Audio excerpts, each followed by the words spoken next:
Well, stray dogs continue to pose a growing threat across India, with reports of attacks rising sharply in both urban and rural areas. From children being mauled to elderly citizens living in fear, the crisis is now spiraling. Civic bodies appear overwhelmed, and the debate rages between animal rights and public safety. So, how many more attacks before a decisive action is taken? Who takes responsibility for this unchecked menace? Today on NDTV, we ask the tough questions. Is this a failure of governance, policy, or compassion?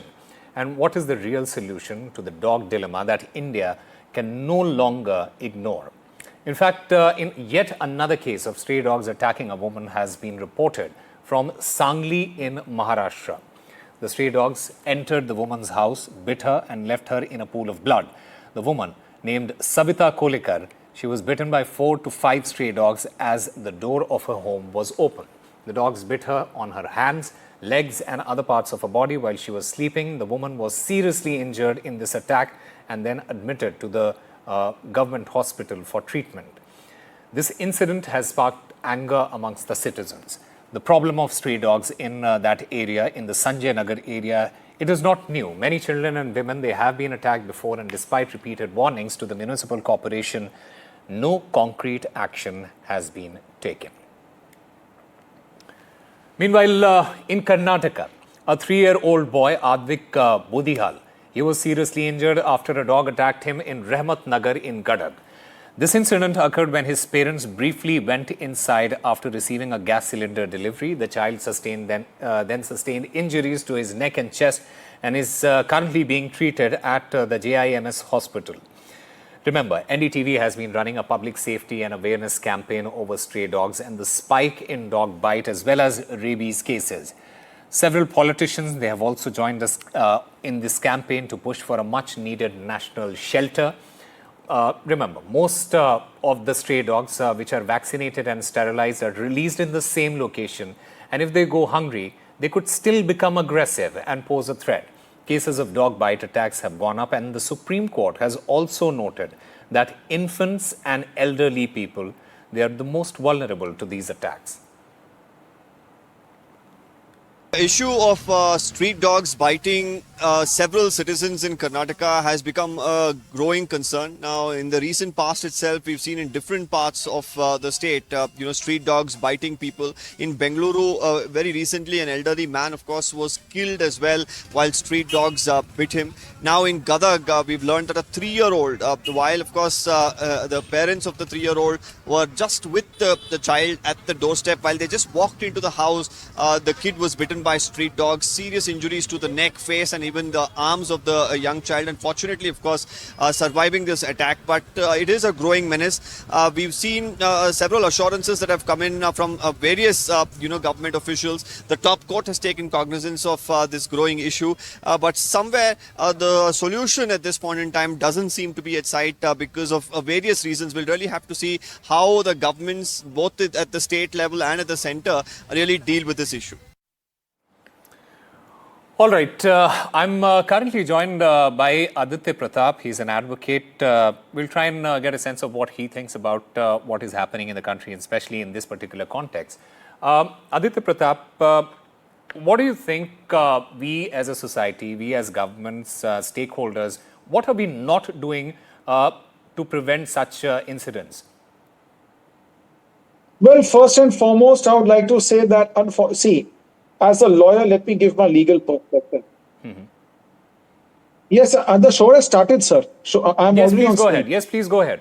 Yes. Yes. First and foremost, the legal mechanism, the law provides very concrete remedies today to citizens who are affected. First and foremost, if you see the entire spectrum, we have civil law and we have criminal law. Civil law is contained in, you can say, number one, tort law. Anyone who suffers a dog bite injury, he can file a suit in tort. But the trouble is that civil courts do take time to decide cases.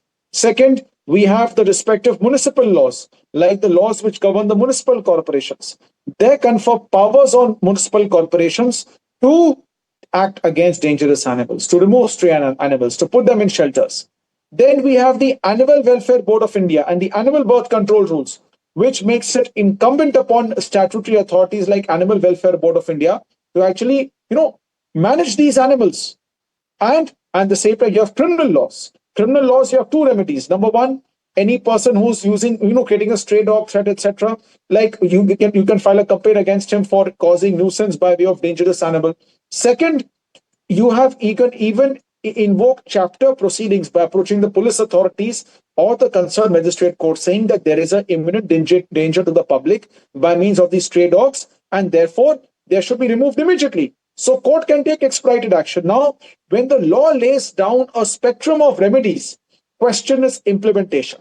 Now, and also you raised a question about society, what we have done as a society. Well, if you look at the people, there's a substantive chunk of people in housing societies who I myself don't understand why they use stray dogs as a bargaining chip.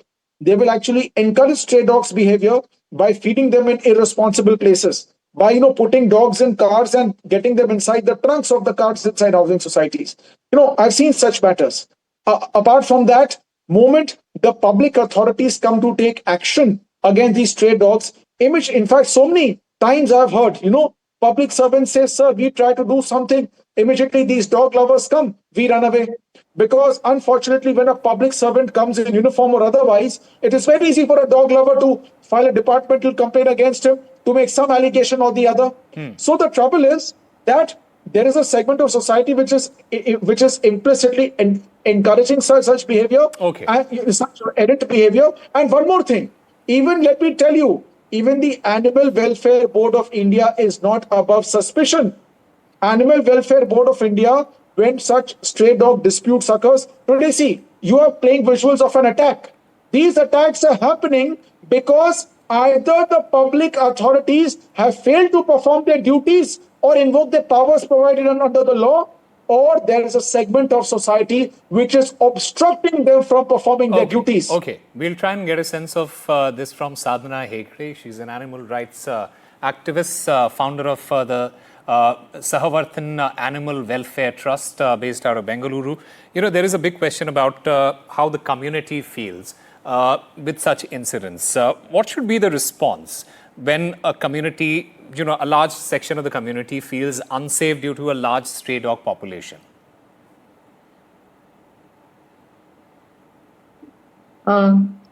I would say, partially whatever Aditya was talking about, public authorities not taking responsibility for the policies that are in place or implementing the policies that are in place. That is true. But the bigger picture that we miss in every stray dog menace issue is that, we have been inviting such kind of human-animal conflicts for quite a long time. It's not only dogs. In Karnataka, 2 weeks back, we had a similar situation wherein there was an elephant attack where 3 lives were lost, and then the whole village came in and started complaining that you have to do something about the elephants. And then sometime back we had similar incident with tiger attack and leopard attack in Bangalore, and even then a similar outcry came in that you have to deal with dangerous animals in a certain manner. But what we fail to understand is whatever we are facing today is the consequences of not understanding human-animal conflict and habitat displacement for almost 20 years. As in when our population increases, lanes become smaller, crowded, and then you have all these cars and you have all these bikes, and we have Bangalore which is 24/7 awake. So we have more restless animals coming in, and we also have citizens who are not ready to follow the coexistence steps or awareness that is conducted. For example, most of the stray dog attack videos that you pick, you can see that there is not a single adult around the kid. Whereas Mr. Aditya can actually confirm that Child Protection Act does specify that you cannot leave your kids unattended. In the same way, this gentleman who passed away due to dog attack, I'm not telling that the attack is justified, or I'm not telling that the attack was right. I'm only telling what could have caused the conflict.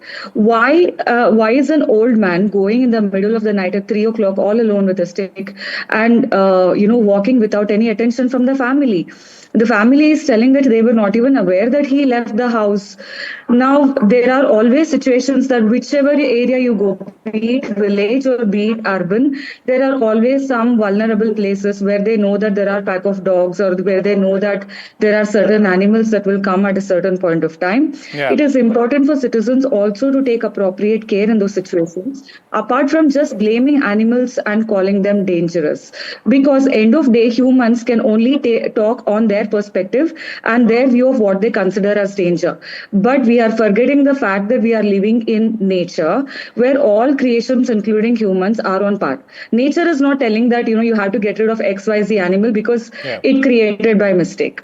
The big. I'm only telling that we are more intelligent human beings. More Yeah. than blaming any group, we need to start following the prevention steps in a more accurate manner than what it is as of today.